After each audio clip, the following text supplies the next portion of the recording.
election. I have heard the CS Interior and other pretenders to the throne claim that they will not allow political violence.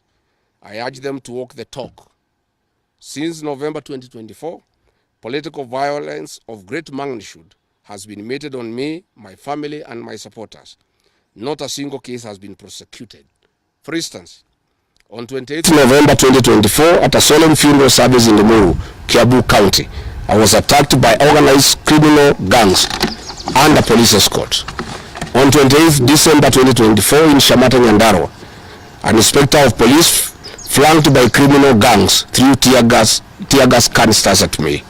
On 23rd March 2025 at ACK St. Peter's Cathedral in Nyeri, my convoy was attacked at a church compound by a non-criminal gang under police escort. On 29th March 2025 in Naivasha town, we were attacked by the police. On 6th April 2025 at a church service in Mwik PCA, hooded goons attacked us inside the church. We dismiss with contempt the loose talk by CS Interior that during the DCP party unveiling, where goons dared to cause chaos were fighting for handouts from us. These were state-sponsored, but fortunately, they were overpowered by security personnel and supporters. The CS has given instructions that instead of arresting the said goons, they disarm my security personnel to give goons free access to me and my supporters in future occasions. Let it be known that our party DCP has organic support, and we do not pay supporters to attend our meetings the way the government is doing to people to attend their meetings. Finally, let me assure the planners of this violence that you will not stop the cause of the people of Kenya. The one-term movement and the DCP party popularity will not be stopped and will not be slowed down. The cause to liberate Kenya is not about Gachagua. All the leaders with me. Wasting time and resources to stop me is a zero-sum game. The people of the Republic of Kenya have said that lies must stop, roads must be built, corruption must stop, abductions and extrajudicial killings must stop, education and health system must work. They are some of the things that are making the people of Kenya restless. We are putting our supporters on high alert that they have the right to express their frustrations if injustice is meted on us. My supporters and I will not be cowed or intimidated by the use of the criminal justice system to manage politics. The drama of laying us on roads should be stopped. If the government knows that I have committed a crime known under the laws of Kenya and identified in the penal code, they know all my homes. And I'm here. They know my Amunyoro home. They don't need to lay me on the road. Let them just come here, and if you have committed a crime, they can come and arrest me and take whatever action that they want to take. That is the end of the statement. Iko swali? Yes. Yes.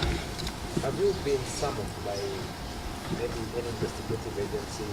There are concerns that maybe you've snapped some stuff. I have not been summoned by anybody, and I'm waiting if there is any summon. What happened is that they wanted to plant weapons in my convoy, and they wanted to use chemicals so that they can paralyze our brain the way they did to Kenneth Matiba. And that is why we had to take an escape, an alternative route to get here. I would have wished they came here instead of waiting us on the road and using those dreaded criminals who are responsible for abductions and extrajudicial killings. And that squad works under the Director General of the National Intelligence Service. It's 101 officers who are recruited from the administration police, and they have been given special training by the National Intelligence Service, and they are responsible for the abductions and extrajudicial killings. And that is the squad that had been planned yesterday and mobilized so that they can incapacitate me and my people. Next question. Yes. Thank you so much. My name is Raila from Citizen TV. Just two questions from you. Have you reported the latest incident towards threats to your life? Reported to who? This these are the same people who want to kill me. How do you report to the people who are planning to poison your mind so that the brain can be paralyzed and then you become a vegetable? I cannot report. And I wrote to the Inspector General of Police and the Director of Criminal Investigations. Instead of answering the issues I addressed, told me to report to the next police station. Yet all these things have happened under the cover of the police. So it is useless to go and report to the police. That is why I'm talking to the people of Kenya, so that if anything happens to me, President William Ruto must be held accountable. And I want to say, when they hounded me out of office, I pleaded with my supporters to stay calm and express their displeasure by singing. That is no longer going to be the case. And my supporters have blamed me for not allowing them to stand up to intimidation and the wrong things that are being done against their leaders. Therefore, our supporters are on high alert, and they will be part of the leadership and ourselves who will be resisting impunity and intimidation by William Ruto and the government. Oh, yes. You've been on record in church in Gachagua yesterday saying you are misquoted.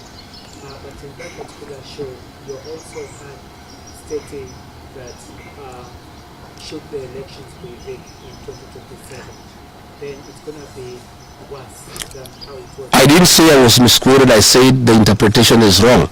People are not interpreting what I said correctly. Mine is a cautionary statement.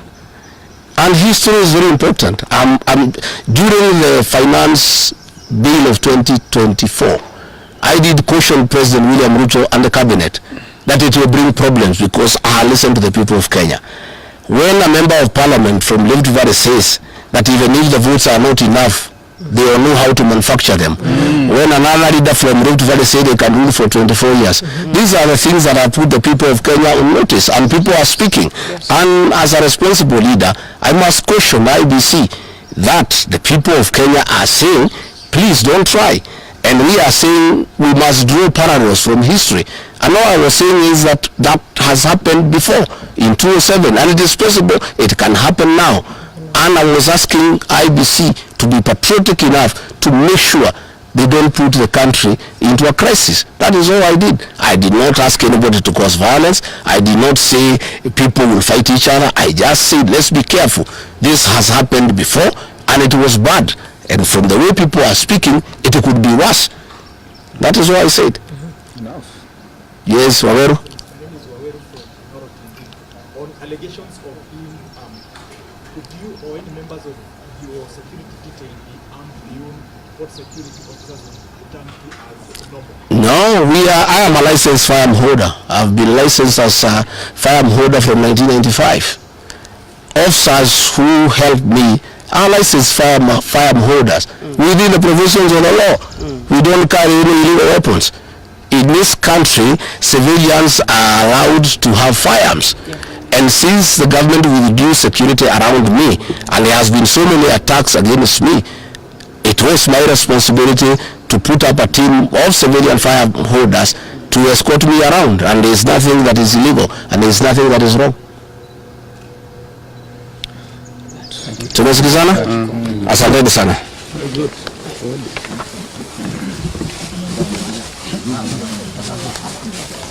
Karungo.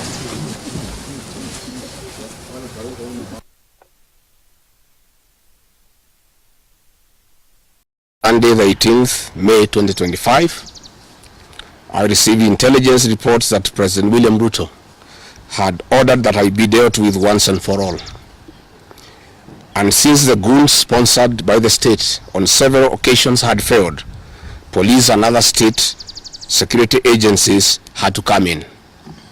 At about 11 a.m., same Sunday 18th May 2025, this information was communicated to the Inspector General of Police, the Director General of the National Intelligence Service, and the Director of Criminal Investigations by the CS Interior Kipchumba Murkomen, and consequently, a killer squad composed of 101 lethal and dreaded officers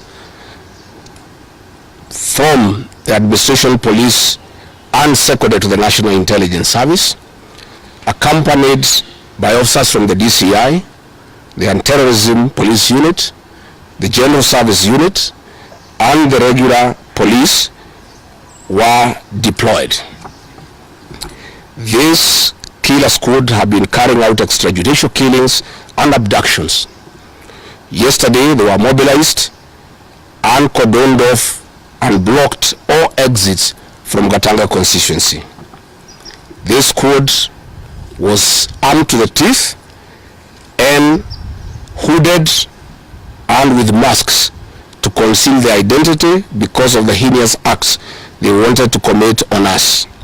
This is despite that there are existing guidelines from the High Court that officers should be in uniform and not conceal their identity.